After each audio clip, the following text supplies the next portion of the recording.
All right, and there we go. We are ready to hit you with another episode of the Crispy Compact Communiqué, the shortened version of the Crispy Noodle podcast that we can do virtually and safely during this odd time during the coronavirus epidemic. I am Rich Liebig. I'm Michael Costanzo. And we are still going to give you the most interesting bits in the world of sports, entertainment, and odd news, but in a more compact and virtual way, thanks to the powers of Skype and Zoom and the internet and all of this new technology that we're dealing with here in the year 2020. What episode is this? I don't even know what episode this is. This is 12 of the compact communique. Wow. So we've now been doing this for more than 3 months. Yeah. But we had 2 weeks where we didn't have traditional episodes. Yeah. So I think we're starting to get the hang of it. So naturally, when you start to get the hang of it, that's when we throw in a wrench just into all the plans. And that's because we're going to have a special guest on the show in just a little bit. We'll get to that in just a bit. But before we do, Mike, how are you doing? What is up in Costanzo Country? I'm good. Costanzo Country's doing fine. We're trucking along as usual. I've been dipping my toes in The Last of Us 2. Oh man. Have you gotten a chance to do anything with that? Yeah. It's been so good. I'm very, very, very early in the game, but so far it's just, it's amazing.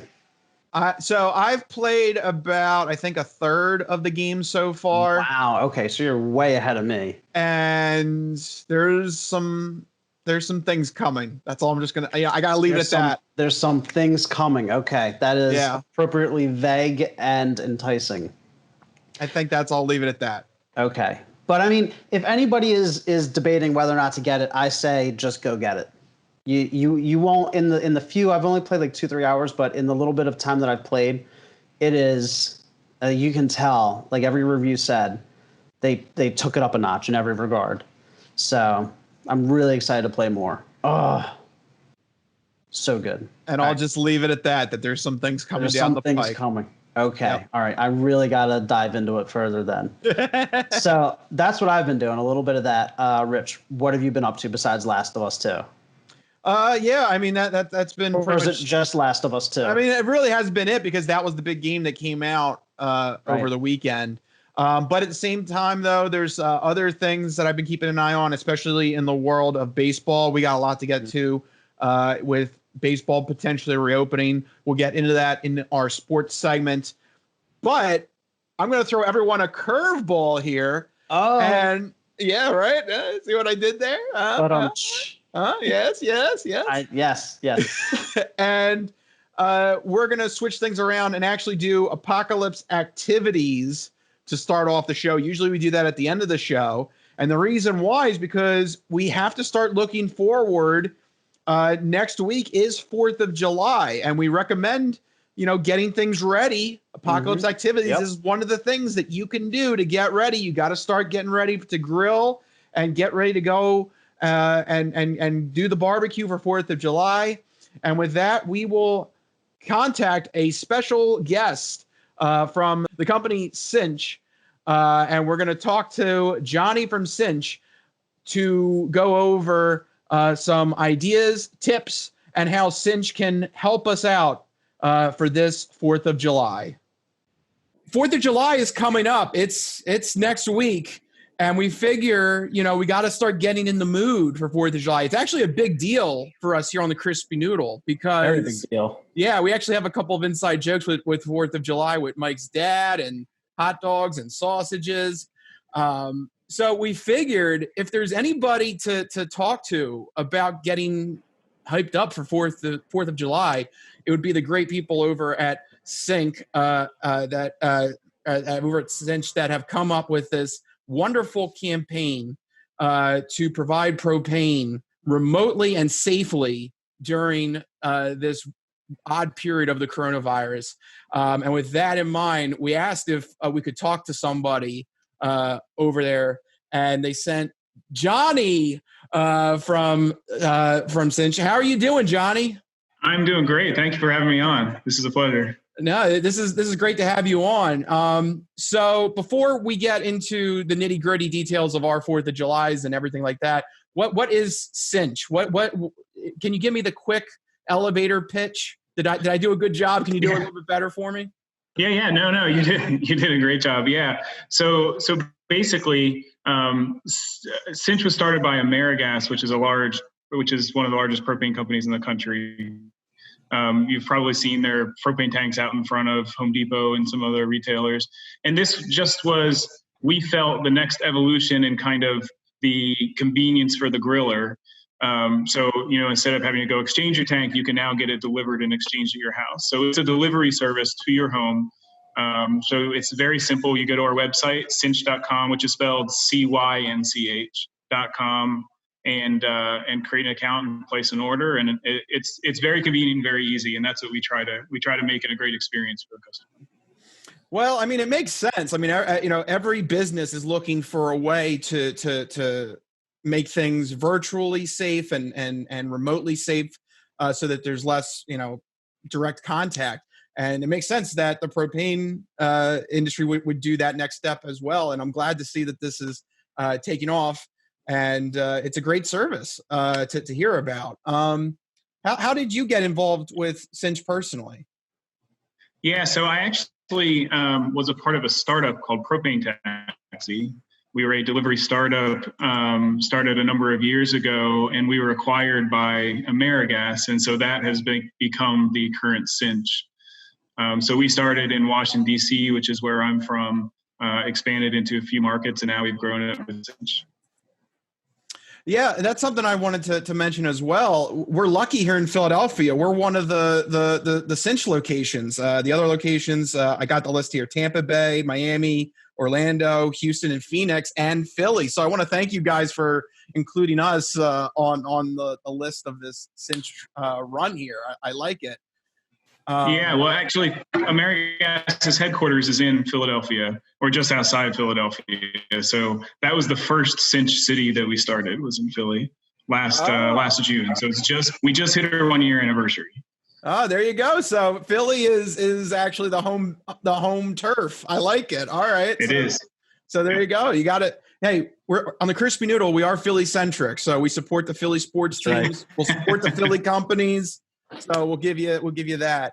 Hey, well, I'm from DC, so I can't agree with you on some of those. But. That's fine. Look. You guys. The Nationals won the World Series fair and square. I got to give you guys credit for that. So you guys can hang your hat on that.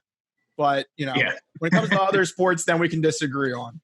That's right. Yeah. But no, it's a great company that you guys have here, and just I was hearing about it, and this was just a fantastic opportunity to get you guys to come on the Crispy Noodle, talk about 4th of July. Something that I've heard though is that you guys offer recipes, which is interesting because it is something that would be in the wheelhouse of a propane company, but like you may not turn to them for recipes, if that makes any sense. So I'm kind of interested. What are some of the recipes that Cynch is offering? I want to hear. So we support all things grilling and outdoor living, and try to promote that as much as we can. So along with grilling, you have patio heaters and you have fire pits, just kind of an outdoor lifestyle. But yeah, as far as recipes, on the AmeriGas website, so if you go to amerigas.com and you just search for recipes, you can find a whole bunch of really good recipes there. So two of the ones that I really enjoy that I kind of highlighted, there's one called grilled citrus swordfish, and I'm a huge seafood fan. So both of these that I picked have to do with seafood. But it's swordfish is very steak-like in terms of its texture. And then the other one is a beer glazed fish taco. And so who doesn't like the beer taste on fish? And then fish tacos are one of my favorite things. So, but yeah, you can find both of those on the AmeriGas website. Oh, I like the sound of these two recipes: a beef taco, and then was it swordfish? You said is fish taco. Okay. All right. So So you also mentioned a couple of other things in terms of outdoor patio lifestyles I didn't think about. You're also saying about like heaters and what were a couple of things there? Yeah, so outdoor fire pits. So they have propane powered fire pits. They use the same size tank that a grill uses. They're becoming more and more popular. I think just in outdoor lifestyles is people are investing more in an outdoor lifestyle. So they're putting in kitchens outside and they're putting in fire pits and so on. But fire pits used to be really expensive and they're coming down in price, and so they're selling more. But those are really convenient because instead of having to build a wood fire and then put it out at the end, you just turn a switch on and you light up your fire pit, and it's a great ambiance, and it does warm some. And so that's something. My wife and I have an outdoor fire pit, propane fire pit, and we use it constantly. So. Oh wow! So yeah, I mean, even more reasons to get on board with Cynch here. Yeah, absolutely. Yeah. Mike, do you have any traditions besides? I know your dad is infamous for hot dogs and hamburgers, but do you guys do any other grilling for 4th of July, like besides that? We mostly just stick to the traditional hot dogs, hamburgers. I think it was really interesting you brought up the 2 fish recipes you guys have, because it's something that, I mean, personally, we don't ever really think about grilling fish, and that's something that I'm going to have to consider because my girlfriend's a vegetarian or a pescatarian. So all she eats is, fish and the Beyond Burgers and stuff like that. So, I definitely swordfish. Awesome option. Yeah, one of the things that's nice about grilling fish is a lot of the fish recipes have you wrap the fish in tinfoil. And so the cleanup is really easy. So you're cooking it on the grill in tinfoil, but then you could just pull it off and you don't have to clean the grill. So that's one of the advantages of fish. Yeah, definitely. Are you the person that does the grilling? So typically, my wife prepares everything, and then I do the actual grilling. But I have to admit, I'm a complete novice when it comes to that stuff. Yeah. I enjoy cooking on the grill, but I'm not a big cook, so I kind of stay away from the kitchen. So she does all the marinating and all the preparing the food, and hands it to me to warm it up, I guess. Smart. Well, I mean, that's good. That's basically being like a tag team. Right. That's right. Yeah. That's cooking together. So I approve of it. So I want to know, have you heard any like weird stories? Like, what's the weirdest thing somebody's ever tried to grill? I mean, do you hear any crazy stories in this line of work? Actually, no. And actually, this is a good lead-in for kind of talking about how this delivery service is helpful with COVID and with the pandemic. So we don't see customers very often. So a customer orders from us, they put their tank out on their front porch or driveway in front of the garage or something like that. We roll up and we just exchange the tank and leave it there. And so it's rare that we see customers or talk to customers. We didn't design it for a pandemic, but it's naturally assists in social distancing and keeps people away from stores and so on. So sorry, I don't have any good stories for you. No, that's right. You guys are promoting staying safe during this time. And I guess, this is your busy season. Have you found that you're, more busy with the pandemic now that people are trying to shift to doing outdoor things instead of indoor things? Or like, how's that been affecting things? Yeah, actually in mid-March, as soon as restaurants and stuff started to close down, we saw a very large spike in orders and demand for us. So it went up a lot. Wow. We were able to keep up with it on the delivery side. It was some long days for a while. We kind of had to scale up our driver staff and everything else to support it. But we've done a good job. And I think right now it took a few weeks to kind of get used to the higher level of demand, but it stayed pretty high so far through all this. So we have gotten a lot of new customers since it started. Well, that's great to hear for a growing business.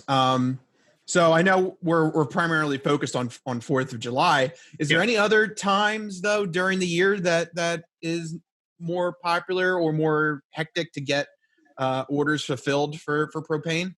Yeah, so it depends on the seasonality of it changes depending on what market you're in. In the Philadelphia and the DC market, actually the busiest weekend for us is Memorial Day weekend. And I think for a lot of people in those areas that kind of kicks off spring for them. and the outdoor living. And so that's the first time they fire up the grill for the year. So that's typically the week leading up to Memorial Day is our biggest week. And then the week leading up to 4th of July is our second largest week. And then, we see a spike at Labor Day as well. In other markets, in more southern markets or warmer markets, Phoenix is a great example. Right before Christmas is a really huge demand, and around Thanksgiving is really big as well. I can't imagine many people are grilling. July in Phoenix is really hot. Yeah. I'm sorry, say it again. Not many people are grilling around Thanksgiving and Christmas in this area. Right. The only thing with Thanksgiving in Philadelphia is you see a lot of people that are frying their turkeys, and those are using the same propane. Oh. Well, yeah, interesting. Yeah, I never would have thought about, the other locations having different times when their propane usage would spike. So that's a good point. But for 4th of July, how about you specifically, Johnny? Do you have any specific unique recipe or unique tradition or something that you like to do for 4th of July? It changes every year. It just depends on my wife's more the scheduler more than I am, or the social person more than I am. So she's the one that's setting all of our plans. So some years we have people at our house and we grill, typically because we're going to grill and then see fireworks. So we stick to hot dogs and hamburgers and kind of the traditional or the basics. This year, we actually just moved to a new house and met some new neighbors. So we're going to be doing fireworks out in their backyard. So nice. I'm assuming we'll be grilling over at their house. Yeah. So that's it sounds like a pretty good way to spend 4th of July. Yep. It's a shame we're not doing the regular Crispy Noodle podcast, because we would have all like sound effects and everything. We have a very infamous sound clip of Mike's dad freaking out over hot dogs and hamburgers, that those were the main necessity points of 4th of July. But I think with Cynch's recipes for fish, I don't know. I think Mike, you're gonna have to tell your dad about these recipes. You might have to change his tune on this. We're gonna have to branch out a little bit, try something different this year. Absolutely. Yeah. So I really like what this company has done. This is a really cool service, and something you may not think about. Propane eventually runs out. You're going to have to get your tank filled anyway. So why not go with this wonderful company that will offer to do it for you remotely, safely, during this uncertain time of the coronavirus and everything like that. And it's just they seem to be just a really cool company, and I love the fact that they offer recipes and just little grilling tips, on their social media and on their web pages. So it's really cool to have seen this company firsthand, and I'm glad that Cynch is a part of the Crispy Noodle on this episode. So yeah, with that, Johnny, any other things you want to mention? Yeah, so it's a lot of times when you think of a delivery service, you think of something that's premium and a premium price. And we charge $19.99, and that's including delivery and everything. There's no hidden costs, which is very competitive with just going and doing it yourself. And then I did want to share, if it's okay, we have a promo for new customers. So we want to give people incentive to try us out, because we think once you try us that you're going to be hooked and you're going to stick with the delivery instead of lugging it to the store. I love businesses that do that. That to me, that's always a sign of a business like eagerly just willing to take, like, go ahead, let's do it. I love that confident attitude. So go ahead, lay it on us. Yeah. So if you use the promo code Cynch10, which again is CYNCH10, the first year as a new customer, your first tank exchange will be $10. So we call it the $10 tank. Oh, hey, the $10 tank sounds pretty good. I mean, catchy. I think the last time I was at a Home Depot to fill up a propane tank, I think it was at least $20 or $25. So that sounds pretty good. Pretty good deal. Yeah. Yeah. Yep.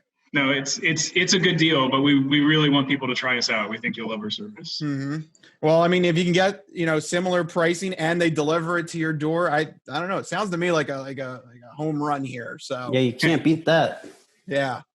All right. So this has been Cynch. Go check them out. Johnny, what's the website again? Just Cynch.com, cynch.com. CYNCH, cinch.com. Go check them out. You know, like a $10 off for a first time user. To me, I think that's worth at least giving it a shot and seeing how Cynch can provide for you. And want to thank Cynch for joining us, and want to thank Johnny for joining us virtually on this episode of the Crispy Compact Communiqué. Johnny, thank you for being on the show. Yeah, thanks for having me. This is a pleasure. Happy 4th. Happy grilling. Stay safe. All right, will do. Right. Thank you, Johnny. Thank you. Thank you. All right, and there you go. That was our friends over at Cynch giving us a couple of things to keep an eye out for. Things maybe just to percolate in your head if you want to do a couple of those fish recipes. Absolutely, that's something that you don't think about for swordfish is delicious. So I definitely have to think about that one. Yeah, I don't know. Call Frank. I don't know if it's just going to be hot dogs and hamburgers. It's risky. It's a risky move to have fish, but we'll see. We'll see. You know what else is a risky move though, Rich? Starting sports back up during the middle of a pandemic. That is exactly what Major League Baseball wants to do. That's our big topic in sports right now. Baseball is back.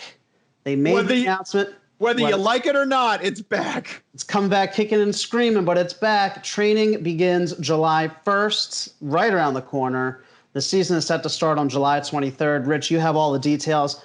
What the hell's going on here? Because just last week we were saying it's not going to happen. Now all of a sudden it's happening literally in a couple of days. Yeah, it is happening. And basically through just sheer force from the MLB commissioner, it got to the point where the commissioner said, you know what? Screw trying to be sympathetic and trying to come together. It's not happening. We want baseball. The owners want baseball back, period. This is happening. Either you're going to play for us or you're not. You're going to stay at home. That's it. This is it. Take it or leave it. So Rob Manfred, he just came out. Balls swinging. This is it. Take it or leave it. So there's a lot of interesting tidbits to go with this. First off is it's going to be a 60-game season starting 3 weeks into July, and will run until the end of September. So they should have enough. That's fast. It is. It's going to be very fast. But in terms of the number of days, they're going to have enough to cover it. There's going to be universal designated hitter, which is going to be interesting to see for the Phillies as a National League team. Usually, we don't have that. Isn't that kind of a benefit to National League teams, though? It's just a different way to organize the lineups, because now with the designated hitter, you can throw in, a veteran who may not be as fast on the field while he's trying to do fielding, but he's still a great power hitter. So you plug him in as your designated hitter, and he still has a role to play. So don't they still do that when they go on the road to AL teams? Yes, but they only play. But they only play a handful of American. Look, you got to take this with a grain of salt. There's 162 games in a normal season. When you say a handful of games, it really just means a blink of an eye. In terms of a 162 game season. I guess. Yeah.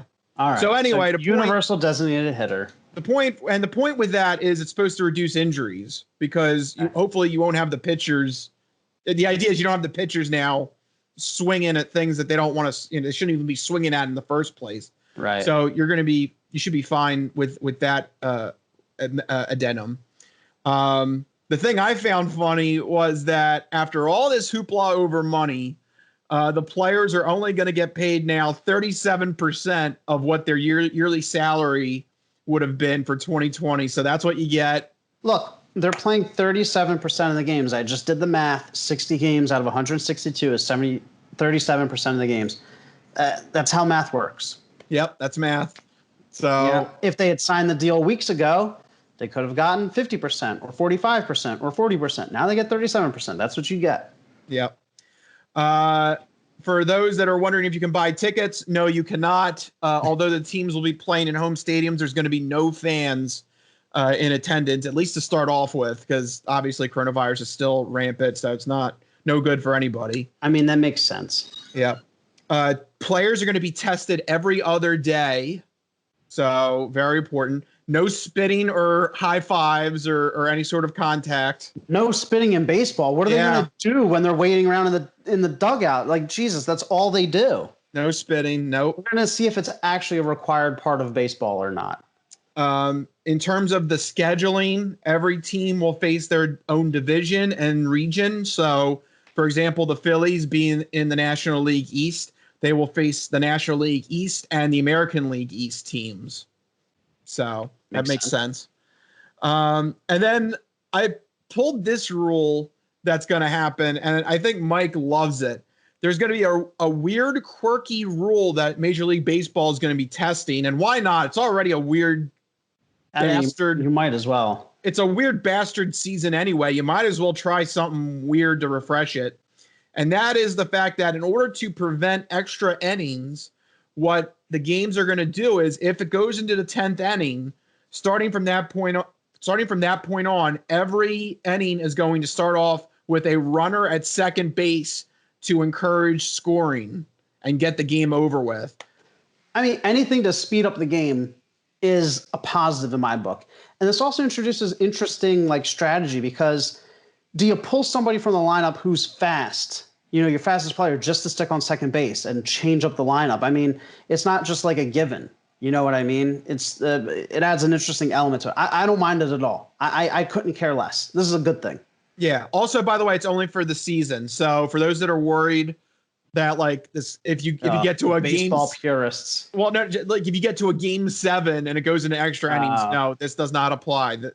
If that happens, then it's a full blown game. Don't worry, you can still go to the 14th inning if you want.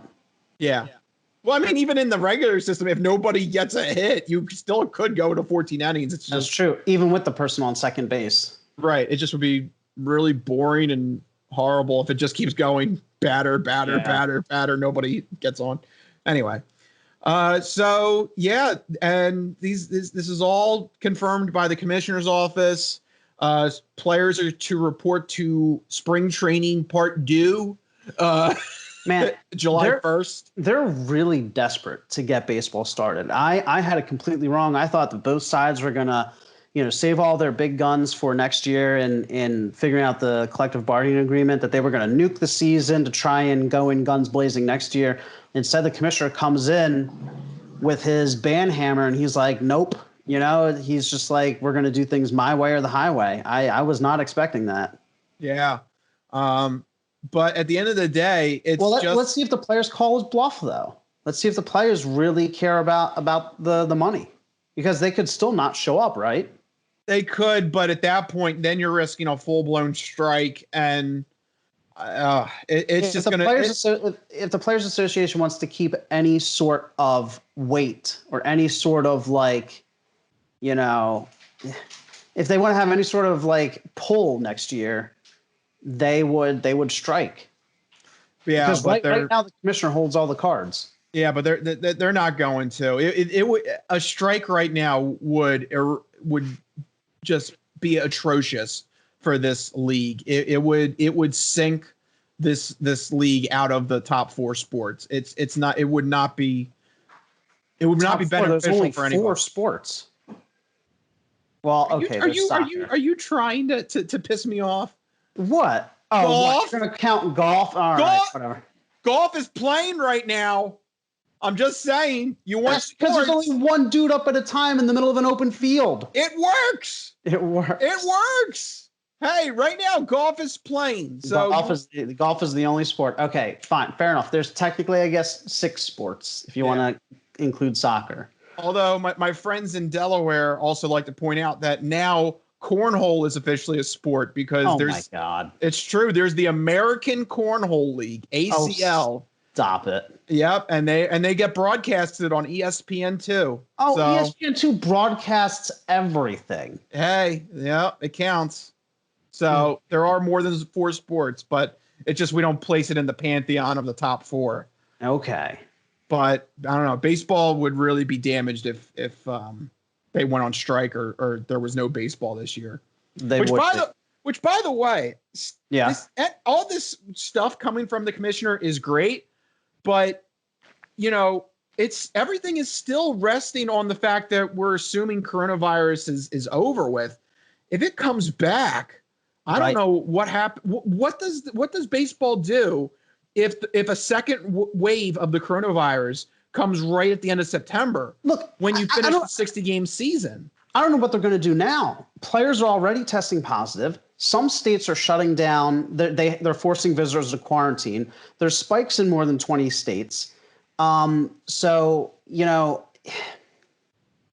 things aren't looking good. I every time I hear stories like this, I just laugh at people who think that sports is actually coming back this year, because it just seems like it's a recipe for disaster. And we already start to see a little bit of that in what I like to call the land of logic with the NFL, preemptively canceling the Hall of Fame game that was set for the first week of August. So baseball's like, let's start up right now. And football's like, hold on, we got to cancel stuff that was scheduled for August. So it's like two completely different ways of thinking of this. And even former Eagles safety Malcolm Jenkins had this to say on the prospect of football returning. He said, quote, football is a non-essential business, and so we don't need to do it. So the risk, has to be really eliminated before I would feel comfortable with going back, end quote. Rich, he makes a good point. And football is a contact sport. Basketball, there's a lot of contact as well. And not only that, but a lot of the revenue comes from selling tickets and concessions and merchandise. And I don't conceive of how they're going to work these things logistically with transporting, 100+ personnel across state lines back and forth every single week. Football gets the benefit of only playing once a week, but these other sports play multiple times a week. It seems like a logistical nightmare, with states spiking, with states shutting back down, with some states delaying reopening. Texas just announced they're delaying reopenings. I don't think sports is going to happen. Well, football has the benefit of time on their side. They can see where things go. And plus, no offense to the Hall of Fame people, but it's a preseason game. Right. We've seen preseason games get canceled for much more weirder reasons than an actual epidemic. So for the people on ESPN that are panicking, that are saying that the whole season is in jeopardy, I wouldn't go that far, because preseason games can be sacrificed and it's not going to damage the season that much. I think the problem comes if we're talking September. If we're talking September and October, now we're talking, because as far as I'm concerned, the NFL is going to try as hard as they can, as damned as they can. They're going to try and do a regular 17-week season on schedule and just do whatever patchwork they have to do, to abide by the coronavirus and everything like that. But when it comes to brass tacks, the NFL, make no mistake, is going to try its damnedest to put on a full 16-game season in 17 weeks.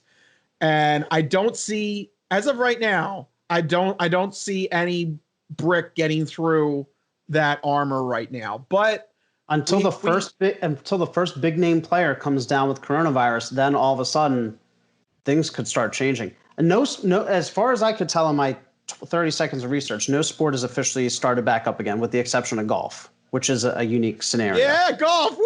But correct me if I'm wrong, hockey and basketball haven't spun back up again, right? Not for an actual game, no. But they're pretty far along. They're pretty far along, but they haven't tried yet. Yeah, as far as I can tell, I just looked it up, that they weren't even going to start practicing until, just much like baseball, the first week of July, for basketball at least. I don't know. It just seems like a pipe dream to have sports this season. I don't know. We'll see. Yeah, we'll see. But I would say that just canceling the first preseason game, the Hall of Fame game, I don't think is enough to cancel the whole season yet. The NFL is going to try with 150,000,000%. They are going to try their hardest to make sure that the regular season goes off without a hitch. So until we start talking about things happening, in September, then you have a concern to be worried. But just one preseason game, no, not yet. Yeah. Well, it'll be interesting to see how players react to all this, because at the end of the day, like Malcolm Jenkins was saying, if he's not comfortable to going back, what if a whole bunch of big name players start stepping down? Then you have a whole other issue. We've seen players hold out entire seasons before. That precedent has been set already. So it's a very interesting set of circumstances we find ourselves here in 2020 for the world of sports. That's unprecedented times. Yep, and that's why you need backup quarterbacks. So yay, Jalen Hurts. Sure, okay. Turned back into a draft conversation. Yeah. I'll just leave it at that. All right, let's get to entertainment news now for the next part of the show.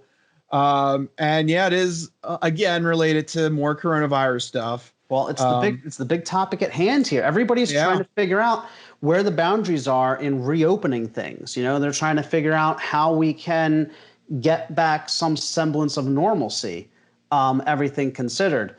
And one of the things we talked about in previous weeks was how AMC, the theater chain, was going to try and reopen mid-July.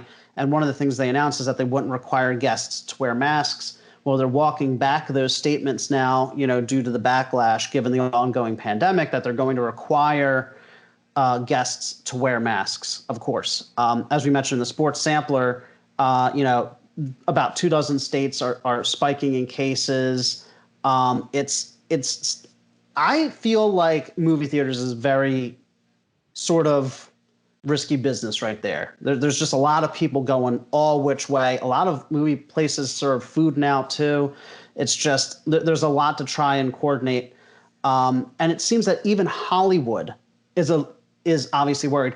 And this is what I mean. You can take your cues for how things are going based on the people who have vested interest in forcing things to reopen. So Christopher Nolan's Tenet movie was pushed back from July 17th to July 31st. And now Disney's Mulan remake is now the first big test movie that would be premiering on July 24th to see if crowds would be willing to go back to theaters. But there's murmurs that they could push that back again. So you see all these big companies that love money. They're like, I don't know. We're going to keep pushing these movies along. Let's take our cues from them. If they're nervous, maybe we should be a little bit concerned as well. Meanwhile, now this I think is a great idea. I don't know why more places aren't doing this. Amazon Studios and Michael B. Jordan's production company are teaming up to bring free drive-in movie screenings nationwide as part of a program called A Night at the Drive-In. They're designed to celebrate multicultural and diverse voices in cinema. Refreshments will also come from local Black-owned businesses. And some of the movies include Crazy Rich Asians, Black Panther, Creed, Hook, Spider-Man Into the Spider-Verse, Do the Right Thing, Get Out, Coming to America. A lot of great movies, older movies, more recent movies. They're starting July 1st. And for those in the area that want to check it out, there's a theater participating up just north of Allentown if you're willing to make the trek. I was disappointed there was nothing a little bit closer to our region, but it's not unreasonably far away. Yeah, it's within a day drive. You can get there. Yeah, but what do you think about this whole thing? It's this start and stops. It's the same theme as sports. Start and stop. They keep pushing it along. Are we gonna miss the summer blockbuster season? I think we are, because in my opinion, at least with sports, you can still play the games without an actual physical audience. Right. I think that's going to be the kind of safety blanket that a lot of the leagues are probably going to rely on. I think football's probably going to have to rely on that they'll play the games, but maybe in an empty stadium, or maybe don't want to cram 70,000 people plus tailgating. That sounds like a really bad idea. Right. So they will. I think the sports realm can have that to fall back on. That, like, worst case scenario, the games can still happen, but no audience. A-okay. But the movie theaters themselves, that's their bread and butter. They need to have an audience to sell tickets, and they need to have packed audiences too. Yeah. Because now all the theaters are smaller with those big recliners. They really try to sell every seat. So now it becomes an issue of if you're only selling every other seat, and it's tough. People were all bemoaning. We talk about it all the time. People were bemoaning how Hollywood was dying, and it's only a few tent poles that make all the money. Now all of a sudden we're in a situation where there's even less of the pie to go around for these Hollywood movies. Yeah. So. Yeah, but unfortunately, I think most of that will fall on the movie theaters themselves. Because at least you can still make a movie and you can still send it out on Netflix or Amazon or any other streaming services. But in terms of the actual movie theaters now, that to me is going to be one of the last things to come back. Yeah. And that doesn't bode well because they were already in dire straits going into 2020. Yeah. So, yeah, it doesn't look good for movie theater chains. Well, it presents an opportunity for Hollywood and movie theaters to rethink distribution models, to rethink streaming. And now all of a sudden they're like, hey, we love streaming. Let's do everything streaming. It's like, that wasn't your tune a year ago when you're trying to outcast those movies from the Academy Awards, So. Yeah. Let's go back over the long list of people that diss Netflix. Yeah, it'll be a very interesting shift in the coming months to see how they handle everything. Right now, like I said, Mulan is next up, July 24th. There hasn't been any major movie releases up to that point, and Disney's thinking about pushing it. So it'll be very interesting to see what happens. Mulan and Tenet are like racing each other backwards. Constantly delaying each other because they want to know how the other one's going to do. Right, and rushing each other backwards is a great way to phrase what the plot summary of Tenet is. So there you go. It works perfectly. Yeah. So, yeah, there you go. Strange times in the world of sports and entertainment and movies. But hey, you know what? I would love to go do a drive-in. I think that needs to be more of a thing. Absolutely. I'm surprised more theaters haven't tried to do something like that, like cast it on the side of a giant building or something, Yeah, you just need land. That's really all you need. You just need a lot of land. You need a parking lot. You hang a tarp or a drape or something over the front of the movie theater and just have people park in the lot. I feel like there's ways to do it, right? That's all you need. So yeah, I don't know why that's not taking off either. Okay, so now that we're done sports and entertainment, let's get to some odd news. There's always some odd news that I need to follow up on and share with you guys, so why not? And guess what? We're finally going back to Florida. All right, Florida. Who is this effing guy in Florida? It's Florida, and they're crazy. Yep, you gotta love Florida. Always coming through with some wacky stories. They're very clutch. Yeah. Unfortunately, though, these Florida people just aren't listening to our podcast. This is another food incident, and I'm very upset. Stop wasting food. They never listen. Yeah. So I also love the first line of this actually says, there has been another pizza battery. Oh, my God. Literally, that's the first line of the story. So right off the bat. According to police, an evening of verbal altercations culminated early yesterday in a physical confrontation that left a 37-year-old man with minor burns on his hand and his ex-girlfriend in handcuffs. Yikes. Minor burns. That was really hot pizza. Pretty dangerous stuff here. As detailed in a court filing, 32-year-old Becky Bartlett and 37-year-old Robert Ybarra had been arguing all throughout the night when Ybarra decided to go away to diffuse the situation. That's when at 3 a.m. he decided he was going to cook himself a pizza. Okay. So, there you go. All right. We have been arguing all night. You horrible person, you. I'm going to walk away. It's now 3 a.m. I'm tired. I'm now a little hungry, so I'm going to make myself a pizza, and you get none of it. Look, arguing takes a lot out of you. And also, maybe they argued through dinner. Maybe they forgot dinner. Maybe they were just so angry and stressed out. They never had dinner. So at 3 a.m., he's like, I got to have me some pizza. I know I take comfort in pizza. Pizza brings me great solace. it does say in the police report throughout the night.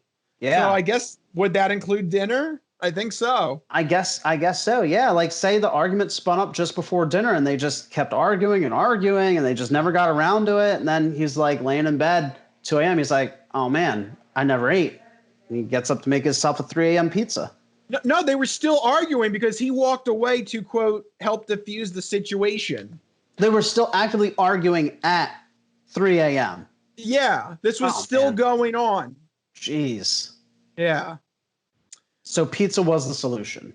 Well, for this guy, he just needed to walk away. I've had enough. All right. Okay. I can't believe he made it this long.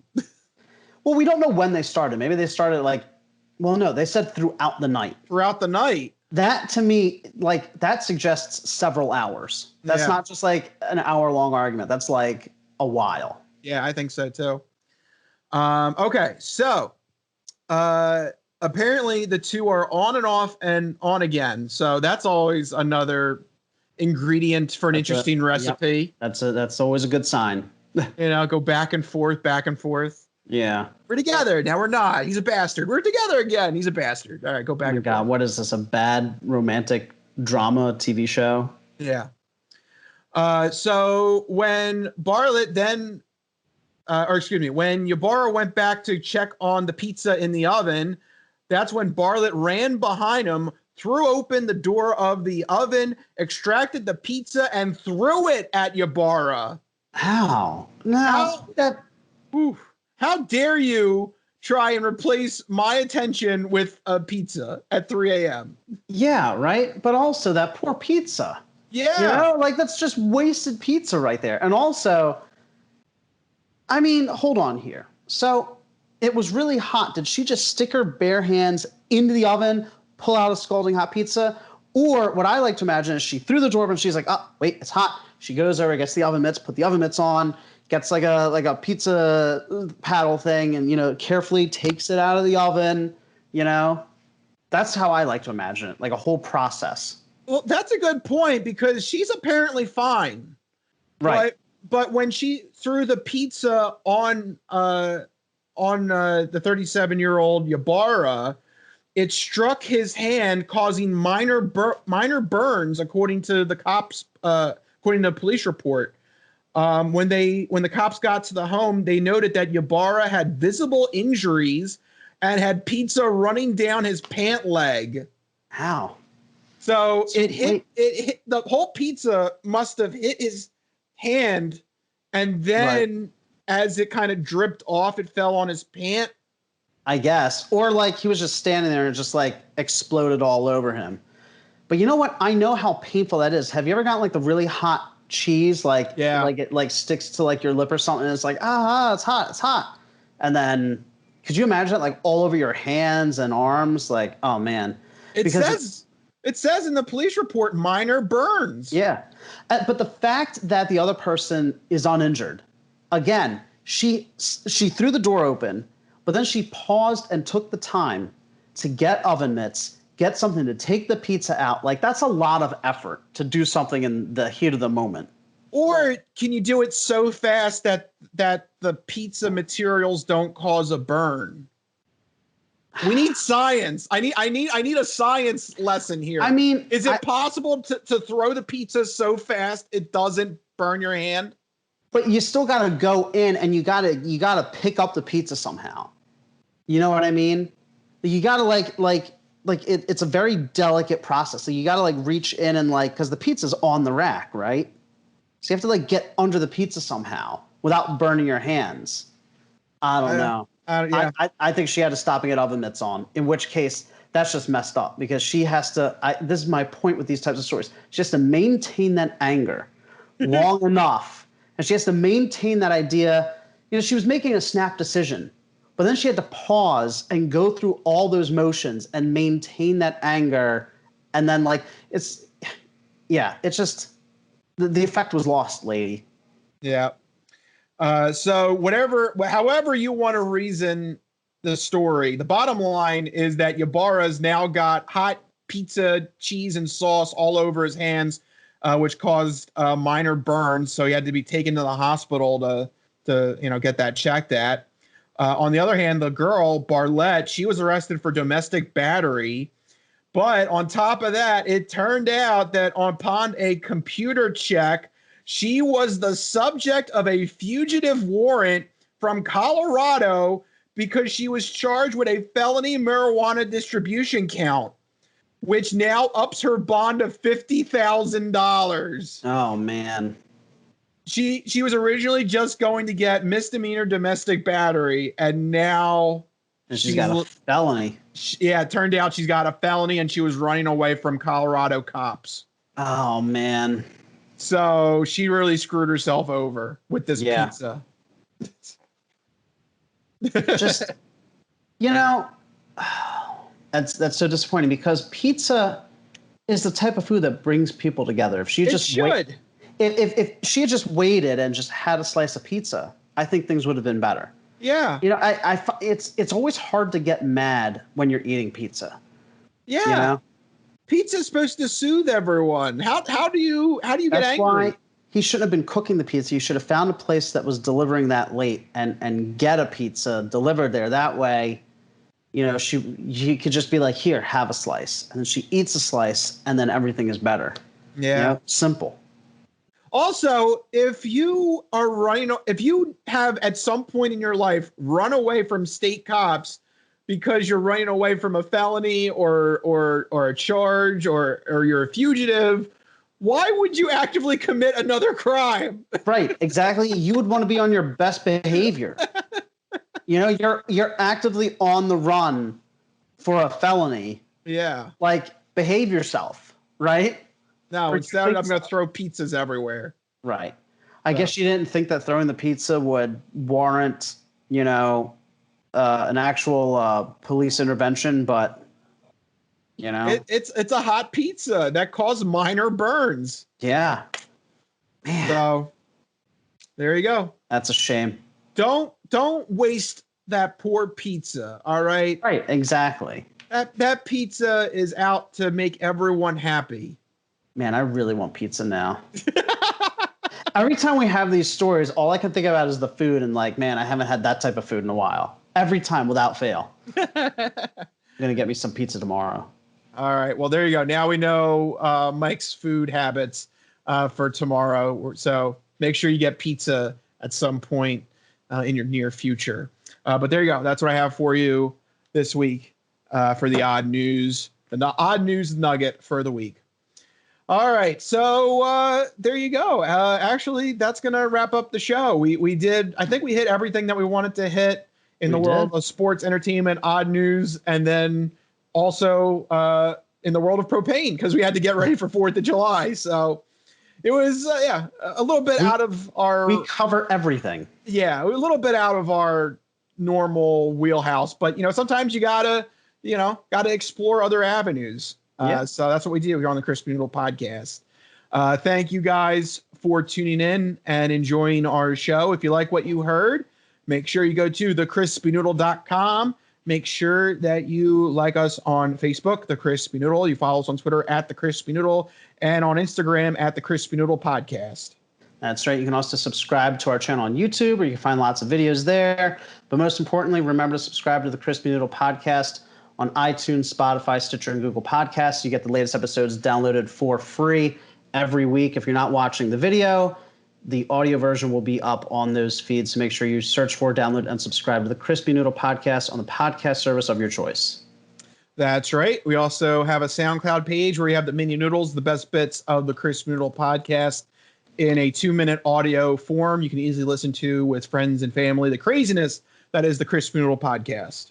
That's right. So many ways to get in touch with and share the Crispy Noodle Podcast. If you want to get in touch with us individually, you can find us on Twitter. I'm at Mikey Costanzo, MikeyCostanzo.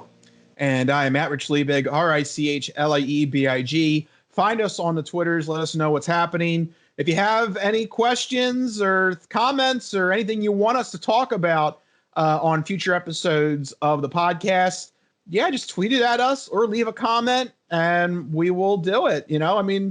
Absolutely. We'll accept all suggestions. And if we do, we'll give you a Crispy Noodle shout out. So there you go. That will wrap this one up. I'm also down to my last swig of beer, so There you go. that's a good Perfect stopping point. I've timed this out pretty good.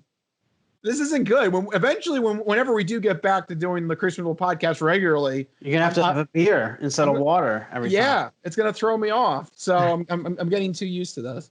Yeah. But nevertheless, we're having fun, and we hope you had fun here at the Crispy Noodle. And we hope you guys stay safe and enjoy the weekend. And we'll see you guys next week for another crazy episode of the Crispy Compact Communiqué, the shortened version of the Crispy Noodle podcast during this wacky coronavirus time period. All right, that will do it. We'll see you guys next week. See you guys later. Bye-bye.